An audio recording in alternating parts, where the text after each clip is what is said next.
రంగు చీర ఎవరో పిల్ల కోసం తెచ్చాను అన్నదాని వాళ్ళు అన్నదానం చేస్తే మంచిదంట. అవునా చూస్తాను. ఇద్దరు పిల్లలు ఉన్నారంటే ఐడియా అతన్ని చేద్దాము. ఇగో వెందుకు క్యారెట్ వాళ్ళిద్దరు పిల్లకి ఇస్తాను అమ్మ బయట క్యారెట్ అయిపోదా.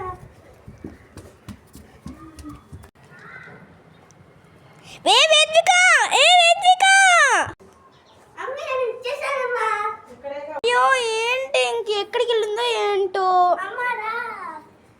ఏంటి ఎక్కడికి వెళ్ళావు? క్యారెట్ ఏం చేసావు? వాళ్ళకి ఇచ్చానమ్మా. ఎవరికి ఇచ్చా? వాళ్ళకి నేనేమో ఊరికే చెప్తే నువ్వు ఇచ్చేసావా? షో ఈ పిల్లలతో మామూలు కాదు. ప్లాన్ వర్క్ అయింది మమ్మీకి.